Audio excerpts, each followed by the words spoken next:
이 시간 하나님 말씀 함께 보시겠습니다. 하나님 말씀은 신약성경 요한복음 7장 1절에서 9절까지 말씀을 함께 교독하도록 하시겠습니다. 요한복음 7장 1절에서 9절까지 말씀을 함께 교독하도록 하시겠습니다.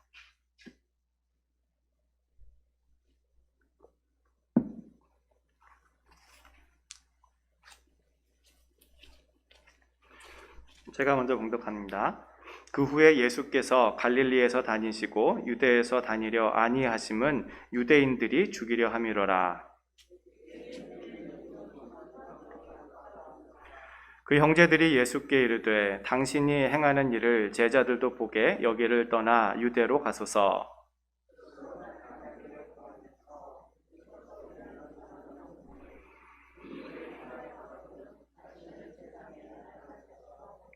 이는 그 형제들까지도 예수를 믿지 아니함이로라.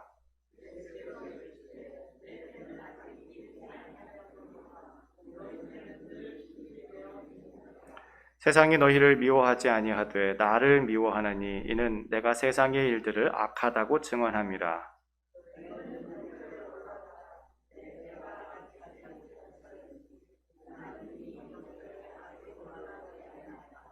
합독하시겠습니다. 이 말씀을 하시고 갈릴리에 머물러 계시니라. 아멘. 잠시 기도하겠습니다.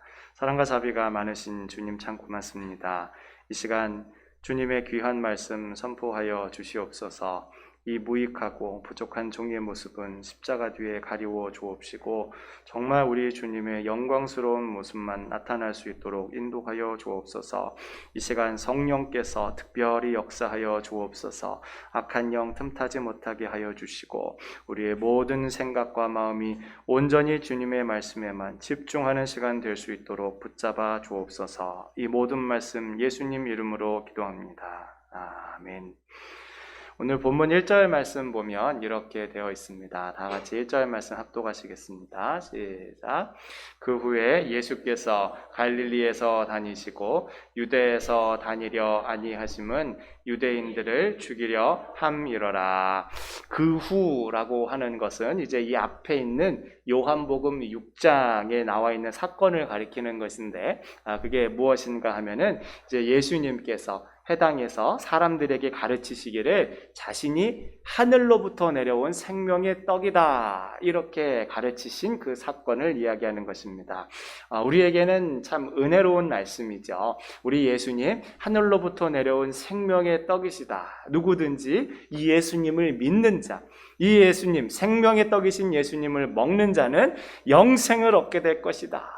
우리에게는 참 은혜로운 귀한 말씀인데 모든 유대인들에게 꼭 그런 것은 아니었습니다. 왜냐하면 예수님께서 하늘에서 내려왔다라고 하는 그 말이 그들을 굉장히 불편하게 만들었던 것이죠.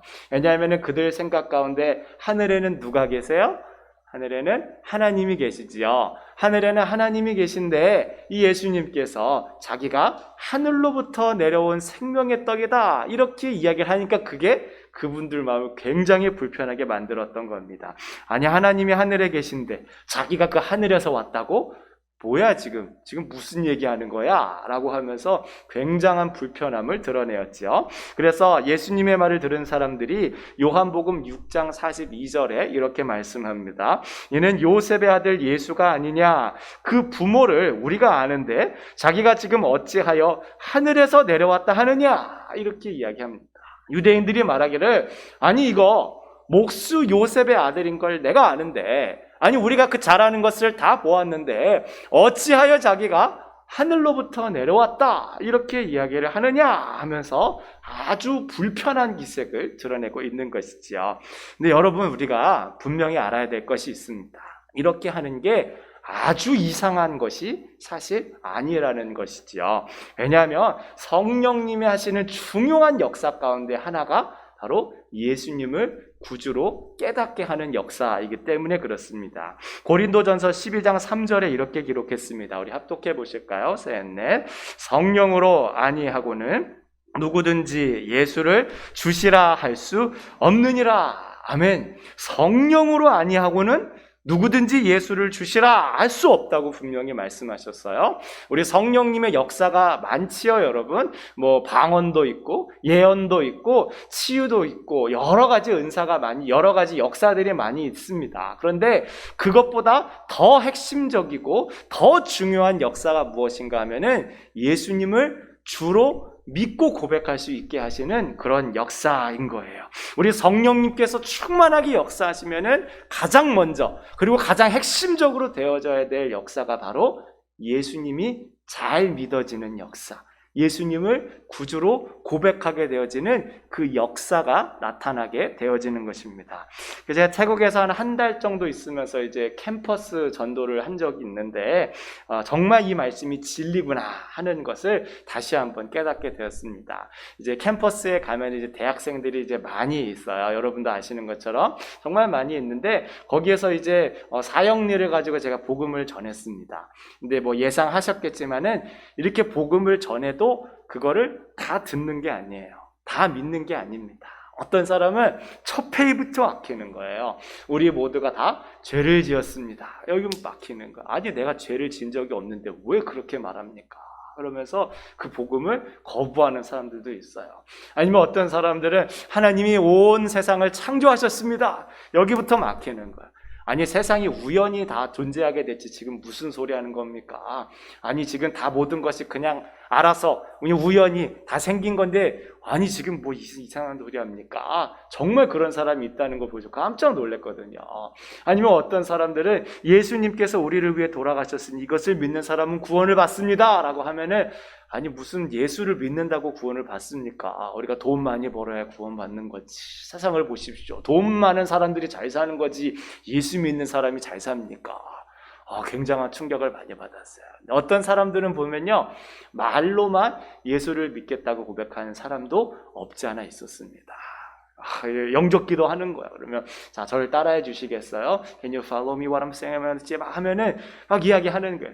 저는 죄인입니다. 예수님을 구주로 영접합니다. 앞으로 주를 위해 살겠습니다. 예수님의 이름으로 기도합니다. 아멘 하세요. 그러면 아멘 해요. 합니다. 그런데 그 동기가 뭔가 하면은 제가 너무 불쌍해 보여서 그렇게 하는 거예요. 태국 덥잖아요. 더운 날 외국인이 막 영어도 잘 안 되는데 떠듬떠듬 하면서 이거 좀 한번 봐주시겠어? 이러고 돌아다니는 그 모습이 너무 불쌍하니까는 아유 안 되겠다 싶어서 그냥 나라도 한번 해줘야겠다. 그래서 그냥 하신 분들도 없지 않아 있습니다. 아니면 어떤 분은 하기는 하는데 진짜 그게 막 마음에서 우러나서 진심으로 하는 게 아니라 그냥 뭐 좋은 일 한번 하자 하는 그런 마음에서 그렇게 하시는 분도 없지 않아 있었어요. 그러니까 정말 성령님의 역사가 없으면은 예수님을 주시라 진실로 고백할 수가 없게 되는 거예요. 말로만 그냥 뭐 예수님 구주다 이렇게 떠드는 그냥 아주 표면적인 그런 수준에만 머물 수밖에 없는 것이죠. 그런 수준은 우리의 삶을 변화시키는 것도 아니고 정말 아무것도 아닌 그런 신앙이 될 수밖에 없는 거예요. 진실로 내 안에서 예수님이 구세주이심이 믿어지고 정말로 그런 고백이 내 입과 내 삶 가운데서 나오게 되어지는 것은 오직 성령님의 역사뿐인 것입니다. 근데 예수님 당시에 유대인들이 그랬던 거예요. 사랑하는 여러분, 여기 계신 우리 모든 분들은 정말로 우리 예수님을 주로 고백하시지요? 아멘? 다 성령님께서 역사하셔서 우리의 영안이 열려져서 정말 예수님을 구주로 바라보는 우리 모두가 되어진 줄로 믿습니다. 정말 주님께서 우리 가운데 많은 은혜를 주셨어요, 여러분. 우리가 이것을 꼭 기억해요. 그리고 우리가 또 기억해야 될 것은 그러면 뭐 성령님께서 언제는 믿게 해주시고 언제는 안 믿게 해주시고 그러면 어떡하냐, 나는 믿고 싶은데 성령님께서 안 믿게 해주시면 어떡하냐, 그런 오해를 하시는 분들도 있을 수 있어요. 근데 그게 아니라 성령님은 항상 우리를 믿게 해주십니다. 정말 그래요. 근데 문제가 뭐예요? 우리한테 있는 거예요. 우리가 그것을 순종하지 못하는 거예요. 아니 성령님은 우리를 믿게 해주시고 우리 안에 거하시면서 예수님이 구주시다라고 하는 것이 진짜 믿어지게 해주시는데 우리한테 문제가 있어서 그것을 거부하는 거야. 세상의 염려들, 아니면 물질에 대한 욕심들, 불안함, 뭐 자녀에 대한 문제, 건강에 대한 문제, 여러 가지 문제들 때문에 주님께서 우리를 믿게 해주시는데 우리의 마음이 그것들을 닫는 거예요. 그러니까 더욱더 우리의 마음을 열어서 주님, 내 모든 마음 다 주님 앞에 내려놓고 정말 믿게 해주시는 그 역사를 따라 순종할 수 있게 해주십시오. 간구하는 모습이 우리에게 더욱 있어졌으면 좋겠습니다. 지금도 우리가 정말 성령님의 역사로 인해서 예수님을 잘 믿게 되는 그런 은혜가 있는 줄 알지만 더욱더 그런 은혜가 충만하게 있어져서 내 삶에서 그 어떠한 환경에 다가온다 할지라도 예수님을 주시라 고백할 수 있는 그러한 말과 믿음이 우리 삶 가운데 충만하게 있어지기를 우리 주님의 이름으로 축원드리겠습니다. 오늘 본문에 보면은 성령님으로 충만한 사람이 어떠한가에 대해서 두 가지로 말씀하고 있어요. 제가 은혜 받은 두 가지를 함께 나누고자 할 때 정말 여러분에게도 그런 동일한 은혜가 있어지길 바랍니다. 우리 첫째, 우리 한번 읽어보실까요? 시작. 지혜로운 사람. 성령님으로 충만한 사람은 지혜로운 사람입니다. 왜냐하면 성령님께서는 지혜의 영이시기 때문에 그렇습니다. 에베소서 1장 17절에 이렇게 기록합니다. 우리 주 예수 그리스도의 하나님 영광의 아버지께서 지혜와 계시의 영을 너희에게 주사 하나님을 알게 하시고, 이 말씀에 보니까 바울은 에베소 교회 성도들에게 지혜와 계시의 영이 부어지시길 간곡히 기도하였습니다. 성령님을 가리켜서 무엇이라고 말하죠? 지혜와 계시의 영이십니다 말씀합니다. 성령 하나님이 부어지면 지혜로운 사람이 되어진다는 거예요. 왜냐하면 성령님께서 지혜와 계시의 영이기 때문에 그 지혜와 계시의 영이신 성령님으로 충만한 사람은 지혜의 사람이 되어진다는 것이죠. 또 이사야서 11장 2절에도 보면 이렇게 기록되어 있습니다. 우리 합독해 보실까요? 시작. 그의 위에 여호와의 영 곧 지혜와 총명의 영이요 모략과 재능의 영이요 지식과 여호와를 경외하는 영이 강림하시리니. 아멘. 이 말씀의 맥락은 메시아에 관한 맥락입니다. 이사야서 11장 1절, 요 앞에 있는 11장 1절 말씀 보면 저렇게 되어 있어요. 이새의 줄기에서 한 싹이 나며 그 뿌리에서 한 가지가 나서 결실할 것이요. 바로 메시아에 대한 예언을 주고 있는 것입니다. 그런데 그 이새의 줄기에서 한 싹이 나올 것인데 바로 그 메시아에게 여호와의 영, 곧 지혜와 총명의 영이 강림할 것이다, 부어질 것이다, 이렇게 말씀하고 계신 겁니다. 장차 오신 메시아에게 성령에 충만하게 부어져서 그 지혜가 대단할 것이다 말씀하고 계신 거예요. 그리고 누가복음 2장 40절에 이렇게 기록이 되어 있습니다. 합독하실까요? 시작. 아기가 자라며 강하여지고 지혜가 충만하며 하나님의 은혜가 그의 위에 있더라. 이게 어떤 말씀인지 잘 아시죠? 예수님의 어린 시절의 모습입니다. 예수님의 어린 시절의 모습을 보고 누가가 어떻게 말해요? 지혜가 충만하였다 말씀합니다. 이게 단순히 아기 예수님이 뭐 지능이 높았다, 똑똑했다, 이 정도의 이야기를 하는 게 아니에요. 우리 예수님에게 지혜의 영이신 성령님이 충만하셨다고 하는 것을 알려주는 것입니다. 우리 여러분, 예수님께서 어린 시절에 우리 부모님과 함께 이제 그 예루살렘에 갔다가 거기서 그 선생들하고 막 토론했던 거 다 기억하시죠? 그래서 다들 깜짝 놀랐잖아요. 아니, 어떻게 이런 아이가 이런 지혜를 갖고 있을 수 있는가? 다들 깜짝 놀랐어요. 근데 그 말씀이 그냥 예수님이 이렇게 똑똑하셨다, 그냥 예수님이 뭐 이렇게 뭐 토라에 대해서 잘 알고 계셨다, 그 정도의 이야기를 하는 것이 아니라 지혜의 영이신 성령님으로 이렇게 충만하신 분이셨다라고 하는 것을 보여주는 것입니다. 정말 우리가 예수님의 삶을 보아도 정말 인간적인 지혜를 뛰어넘는 정말 그런 신적인 지혜를 갖고 있다는 것을 많이 느끼지 않습니까? 근데 오늘 본문 말씀에도 그 예수님의 지혜로운 모습이 나와 있어요. 우리 1절 말씀 다시 한번 합독하시겠습니다. 시작. 그 후에 예수께서 갈릴리에서 다니시고 유대에서 다니려 아니하심은 유대인들이 죽이려 함이러라. 아니, 목사님, 이게 무슨 지혜로운 모습이에요? 이런 생각이 드실 분도 있으실 것 같아요. 저도 언뜻 볼 때는 그랬어요. 이거 예수님 좀 타협하신 거 아닌가? 그 예수님 제자들한테는 말이야, 그 막 자기를 따르려거든 막 목숨 다 버리고 막 어떻게든지 막 그렇게 살아야 된다고 이야기하시는 분이 이거 뭐 자기 조금 생명의 위험 느낀다고 그래가지고 막 유대로 안 내려가려고 그러시고 이거 좀 예수님 좀 타협하신 거 아니야? 라고 그렇게 보일 수도 있는데 말씀을 깊이 묵상하는데 성령님께서 더 깊은 의미를 깨닫게 해주시는 것이에요. 이게 그냥 단순히 뭐 현실을 뭐 도피하거나 타협하거나 그런 게 아니라 불필요한 갈등을 만들지 않는 지혜로운 모습이라는 것을 깨닫게 해주셨어요. 제가 더 확신 가진 거는 우리 예수님의 다른 삶을 보아도 마찬가지죠. 우리 예수님께서 사람 눈치를 보는 분이 아니시잖아요. 당대 최고의 권력자인 헤롯 앞에 섰을 때도 당당하게 복음을 얘기하시고 본인이 하나님의 아들이심을 이야기했습니다. 헤롯이 막 이야기합니다. 아니 지금 너를 죽이고 살릴 권한이 나한테 있는 걸 네가 지금 몰라? 이렇게 이야기했지만 예수님은 야, 너는 지금 네가 무슨 말 하는지도 모르는구나. 나는 하나님의 뜻이 아니면 어떻게 되지 않는다. 나는 그저 하나님의 손안에 있고 하나님의 뜻에 따라 이 모든 일들을 할 뿐이다. 우리 예수님께서 얼마나 당당하게 얘기하셨어요. 그리고 또 유대 자치기구 최고기관인 산헤드린 공회원들 앞에서도 우리 예수님께서는 전혀 비굴한 모습을 보이지 않았습니다. 당당하게 복음 위에 서서 오히려 그들을 꾸짖고 일깨워주고 회개시키는 그러한 위대한 모습을 보여주셨지요. 대제사장, 바리새인, 종교 지도자들 앞에서 막 다른 사람들은 비굴하게 아이고 잘못했습니다 막 이렇게 하지만 예수님께서는 그들에게 회개하라고 오히려 더 천국 복음을 전하셨어요. 그러니까 그런 예수님의 삶의 모습을 볼 때는 이 구절이 그냥 뭐 예수님 뭐 회피하셨다, 도망가셨다, 뭐 이렇게 타협하셨다 이게 아니라 불필요한 일들을 만들지 않으시는 그런 지혜로운 모습을 볼 수 있습니다. 게다가 예수님은 본인이 진짜 감당하셔야 될 가장 중요한 사명이 있으셨기 때문에 그렇게 하신 것이지요. 바로 온 인류를 죄를 구하시기 위해서 십자가를 지시는 그런 일이었습니다.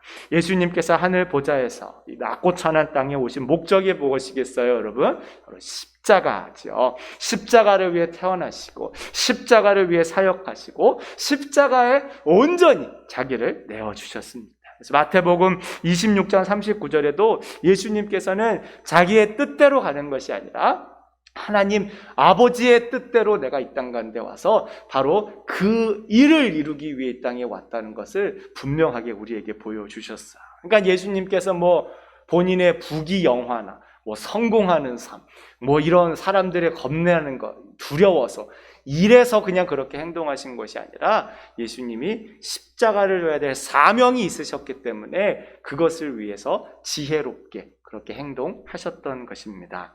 그래서 말씀을 묵상하는데 참 오늘날 우리에게도 이런 지혜로운 모습이 있어야 되지 않을까 하는 생각을 많이 갖게 됐습니다. 우리가 그리스도인으로서 이 땅을 살아갈 때 성령님이 주시는 지혜가 정말로 많이 필요한 줄 압니다. 예수님께서 마태복음 10장 16절에도 말씀하셨죠. 우리 합독하실까요? 시작. 보라, 내가 너희를 보냄이 양을 이리 가운데로 보냄과 같도다. 그러므로 너희는 뱀같이 지혜롭고 비둘기같이 순결하라.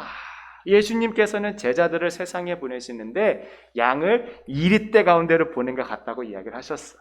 세상의 기본 바탕이 죄로 인해서 타락하고 망가지고 예수님을 좋아하지 않는 거죠. 탐욕을 사랑하고 죄 짓는 것을 좋아하고 기본적으로 예수님을 좋아하지 않기 때문에 예수님께서 제자들을 세상으로 보내실 때 정말 양을 이리떼 가운데 보내는 것과 같다는 그렇게 이야기를 하셨어요. 그러니까 예수님께서 분명히 말씀하시죠. 너희들은 갈 때 뱀처럼 지혜로워야 된다 이야기를 하시는 거예요. 그러니까 우리가 예수님 믿을 때 뭐 어떤 때는 이제 단무지처럼 그렇게 믿을 때도 있잖아요. 단무지 아시죠 여러분? 단순무식 제가 할 때 단무지처럼 그렇게 예수님을 믿을 때도 물론 있지만 항상 그렇게만 살아야 된다는 게 아니에요. 뱀처럼 지혜롭게도 사는 것이 우리 그리스도인들에게 꼭 필요하다는 것입니다. 우리에게 그런 것이 필요해요. 성령님이 주시는 지혜로 인해서 우리 가운데 불필요한 갈등이나 문제를 일부러 일으킬 필요는 없는 거예요. 우리가 정말 지혜롭게 그런 일들을 잘 넘어가면서 더욱더 중요한 우리의 사명에 집중해야 하는 것이지요. 우리가 정말 주님이 주신 이 사명에 우리의 온 신경과 에너지를 다 집중해도 사실 부족한 게 사실입니다. 왜냐하면 악한 영이 그거를 교묘하게 건들거든요. 악한 영이 교묘하게 그냥 그 틈을 파고 들어가지고 괜히 막 갈등을 더 일으키고 괜히 더 사람들 마음을 속상하게 만들고 괜히 더 사람들 사이를 멀어지게 그렇게 만드는 일이 너무너무 많이 있습니다. 악한 영이 너무너무 고르는 거예요. 우리 마음을 막 흐트러뜨려서 우리로 하여금 이 본질, 사명에 집중하지 못하게 만드는 일들이 정말 많이 있습니다.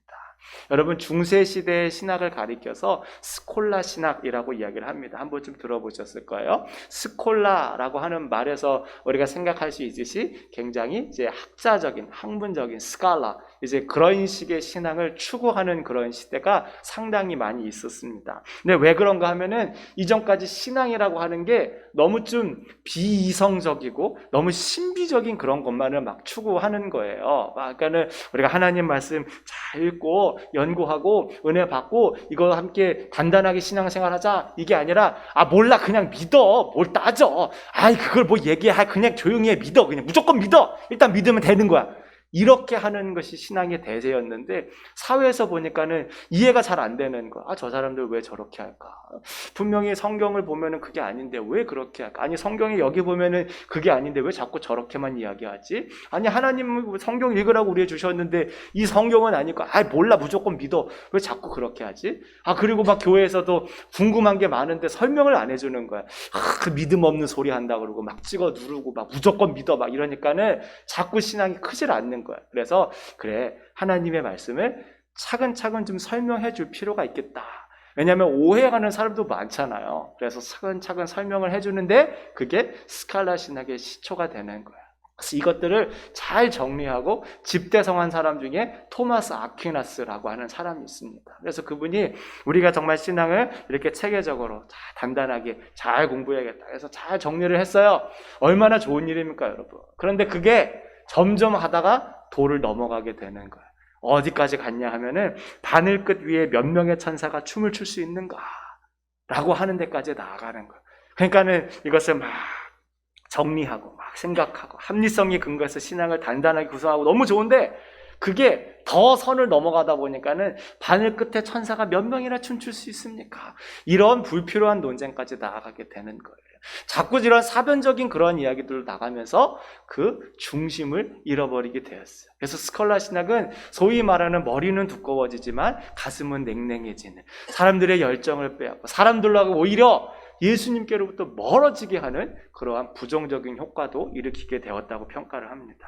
사랑하는 성도 여러분, 우리에게는 이런 모습이 아니라 정말 우리가 성령님의 충만하여서 그 지혜로 정말 이 모든 삶들을 더욱 살아가는 모습이 있게 되어졌으면 좋겠습니다. 여러분, 제가 목회를 하는데도 지혜롭게 하는 게 좋을까요? 어리석게 하는 게 좋을까요? 두말할 것도 없죠. 지혜롭게 해야 우리 교회와 성도에게 더 은혜가 되고 덕이 되지 않겠습니까? 우리 성도님들에게도 마찬가지라고 생각합니다. 야고보서 1장 5절에 너희 중에 누구든지 지혜가 부족하거든 모든 사람에게 후히 주시고 꾸짖지 아니하시는 하나님께 구하라, 그리하며 주시리라 말씀하셨어요.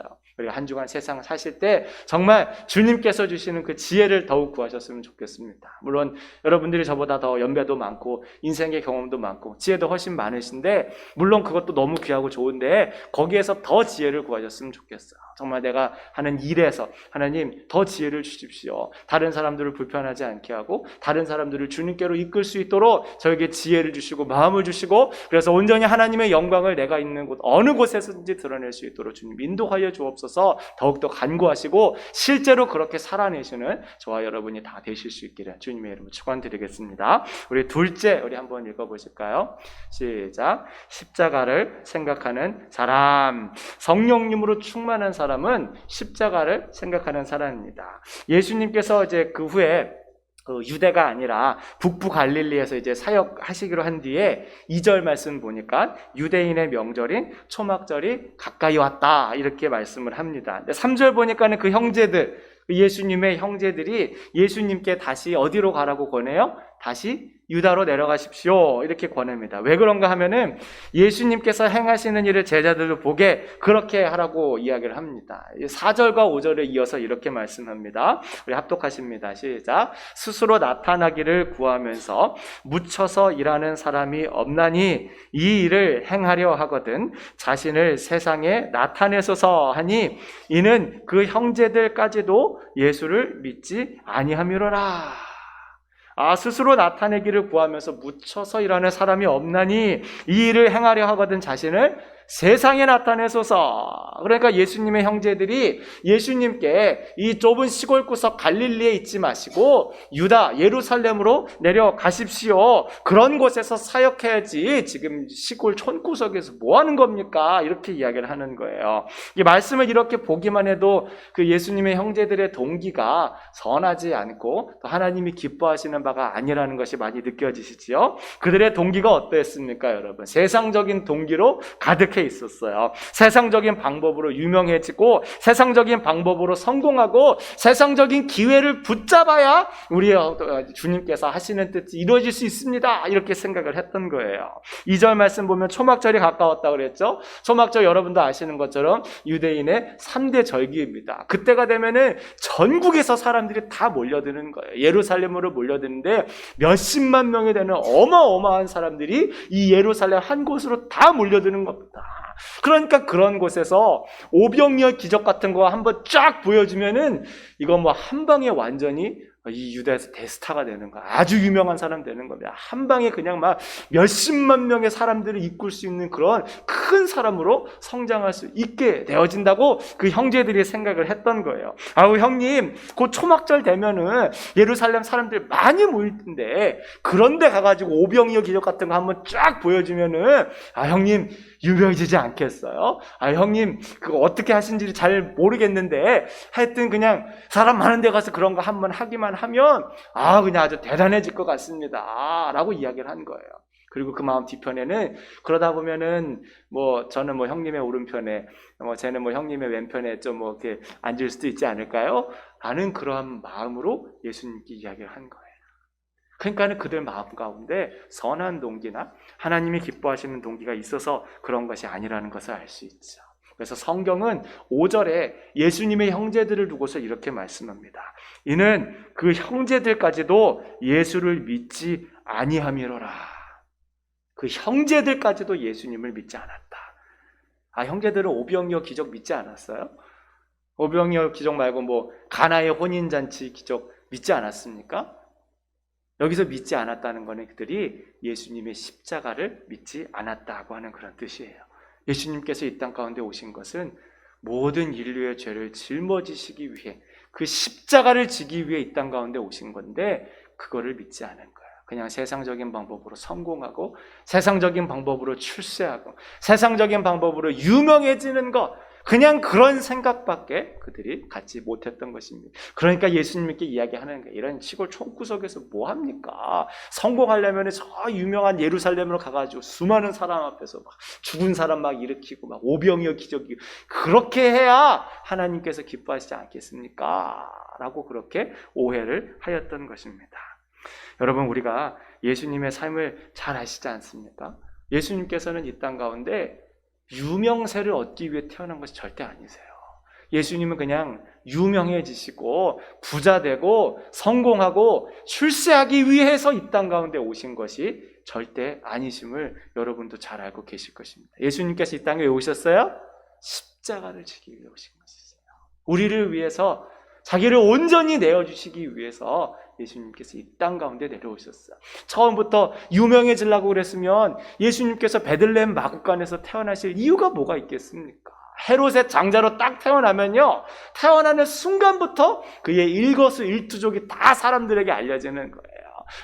우리 아기 예수님, 뭐 헤롯의 장자로 태어난 아기 예수님, 뭐 걸으셨대. 그러면은 막 사람들이 막 환호하고, 예수님 이번에 어느 뭐 회당에 가신대. 그러면 사람들이 막 거기 몰려가고, 예수님께서 이게 복음이래. 그러면은 막 사람들이 막 몰려가고. 헤롯의 장자로 태어나면 그렇게 되지 않았겠어요? 근데 예수님께서는 세상의 유명세와 성공과 출세를 위해 태어난 것이 아니라 십자가를 위해 태어나셨기 때문에 그렇게 하신 거예요. 우리 예수님께서는 형님들의 동생들이죠. 동생들이 막 형님 출세하시려면 이러시면 안 됩니다. 사람 많은 데로 가셔야 됩니다. 아무리 얘기를 해도 그것을 듣지 않으셨어요. 왜냐하면 본인의 사명이 무엇인지를 분명히 깨달으셨기 때문에 그렇습니다. 여러분, 저와 여러분에게 있는 가장 중요한 사명이 다시 한번 우리가 생각하실 수 있었으면 좋겠습니다. 바로 십자가를 지는 거예요.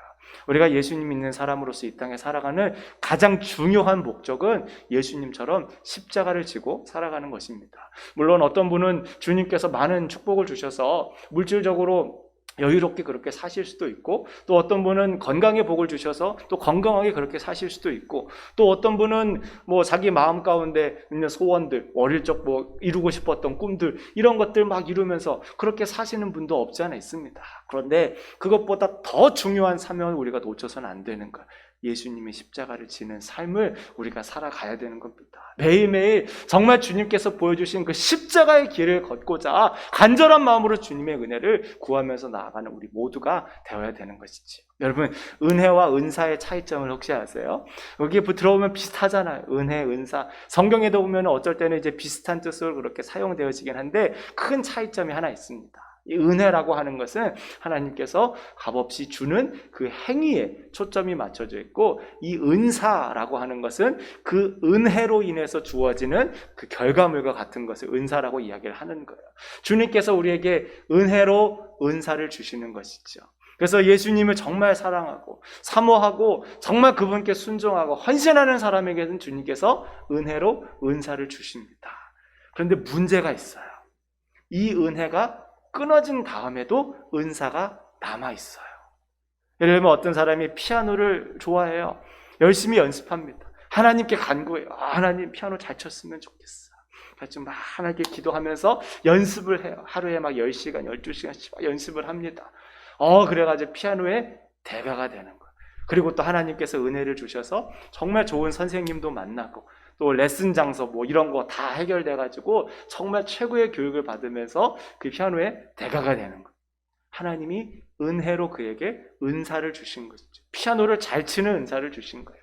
그런데 이게 점점 지나가면서 하나님을 경외하고 하나님을 사랑하고 하나님의 은혜를 사모하지 않는데 그 은사가 있을까요, 없을까요? 남아있는 거예요. 하나님을 경외하지 않는데도 피아노를 너무 멋있게 잘 치는 거예요. 더 이상 주님을 갈망하지 않는데도 피아노를 너무 근사하게 잘 칠 수 있는 겁니다. 근데 그게 좋은 게 아니에요. 불행의 시작입니다. 왜냐하면 그 마음 가운데 내가 하나님을 경외하지 않고, 내가 하나님을 간구하지 않고, 내가 주님의 십자가를 간절히 바라지도 않는데도 이런 것들이 되니까 그냥 그래도 된다는 것으로 마음이 점점 흘러가게 되는 거예요. 그러다 보면 점점 주님과는 멀어지고 그것이 득이 아니라 해가 되는 그러한 일들이 일어나고 마는 것이죠. 우리가 그것을 분명히 기억해야 돼요. 예를 들면 우리가 제가 설교를 하는데도 막 주님의 십자가를 의지하지 않고도 잘할 수 있다. 그러면 그것만큼 끔찍한 게 어디 있어요, 여러분? 제가 마음속으로는 진짜 하나님의 말씀을 믿지도 않으면서 멋있게 막 예화 막 이런 거 들어가면서 여러분들 여기 막 감동되고 막 눈물 흘리는데, 진짜 제 마음 깊은 곳에서는 하나님의 말씀을 믿는, 십자가를 지는 그런 모습이 없다면 그것만큼 불행한 것이 어디 있습니까, 여러분? 그러니까 우리가 그것을 정말 기억해야 돼요. 정말 성령님으로 충만한 사람은 주님의 십자가를 지는 사람이다. 우리가 이것을 분명히 기억해야 됩니다. 요한복음 15장 5절에도 이렇게 말씀합니다. 나는 포도나무요 너희는 가지라. 그가 내 안에 내가 그 안에 거하면 사람이 열매를 많이 맺나니 나를 떠나서는 너희가 아무것도 할 수 없음이라. 포도나무 가지가 줄기에 붙어있지 않으면 금방 말라붙는 것처럼 우리가 예수님께 붙어있는 것, 우리가 예수님의 십자가에 붙어있는 것, 그것이 어떤 것보다도 중요하다는 것을 다시 한번 기억하시고, 이번 한 주간 사실 때에도 주님, 제가 정말 주님의 십자가에 온전히 붙어있는 그러한 삶이 되도록 인도하여 주옵소서. 정말 저의 이 모든 삶을 통해서 주님의 십자가에 붙어있는 그러한 삶이 되어질 수 있도록 도와주시고, 혹시나 제가 주님의 십자가를 조금 멀리했던 그런 모습이 있다면 다시금 저를 주님께로 인도하여 주셔서 주님의 십자가를 붙는 그런 성령 충만한 사람의 삶이 되어질 수 있도록 인도해 주십시오. 간구하시는 저와 여러분 다 되실 수 있기를 주님의 이름으로 축원드립니다. 시간 함께 찬양하고 기도하도록 하겠습니다. 우리 찬송가 183장 빈들의 마른 풀같이 함께 찬양하시고, 정말 성령님의 은혜가 우리 가운데 충만하게 있어져서 지혜로운 사람, 십자가를 지는 사람, 그런 귀한 믿음의 사람들 다 되어지실 수 있기를 바라겠습니다.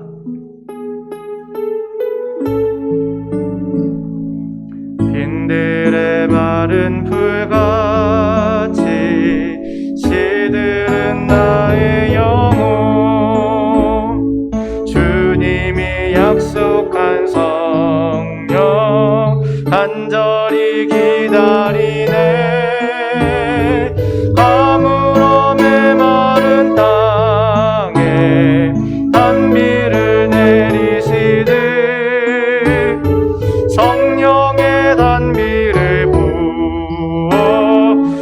새 생명 주옵소서. 한가운 빗소리 들려 산천이 춤을 추네. 봄비로 내리는 성령 내게도 주옵소서. 아무런 메마른 땅에 단비를 내리시듯 성령의 단비를 부어 새 생명 주옵소서. 절 따라 우러내려 조목이 무성하니 갈급한 내 심령 위에 성령을 부소서. 아무런 메마른 땅에 단비를 내리시듯 성령의 단비를 부어 새 생명 주옵소서. 참되신 사랑의 언약 어길 수 있사오랴. 오늘의 흡족한 은혜 주실 줄 믿습니다. 아무런 메마른 땅에 단비를 내리시듯 성령의 단비를 부어 새 생명 주.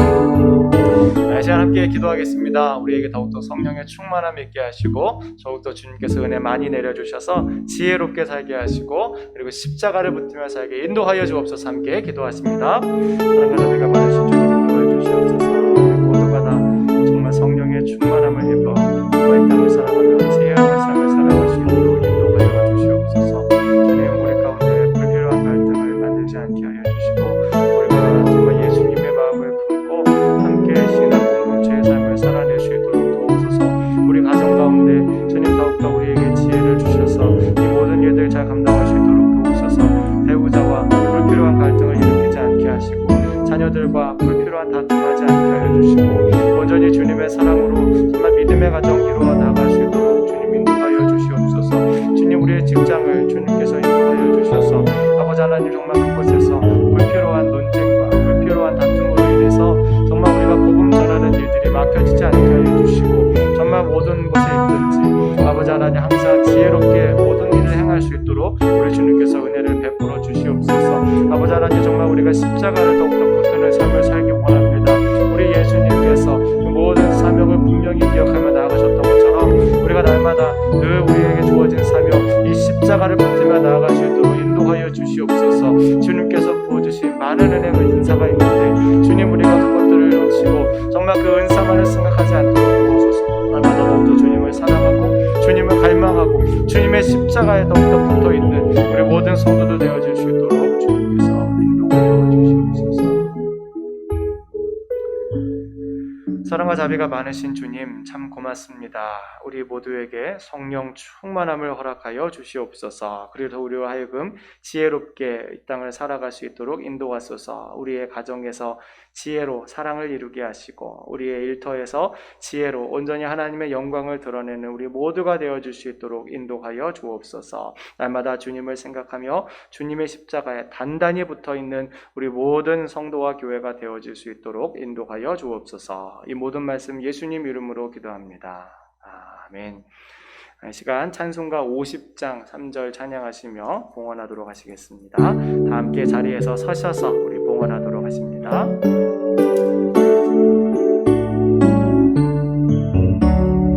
내게 있는 모든 것을 주를 위해 드리네. 주의 성령 충만하게 내게 내려주소서. 주께 드리네. 주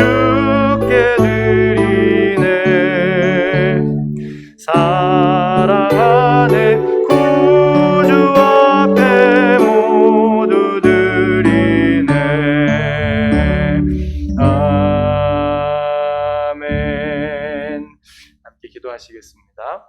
사랑과 자비가 많으신 주님 참 고맙습니다. 저희들에게 주신 모든 것들 가운데 일부를 돌려드렸습니다.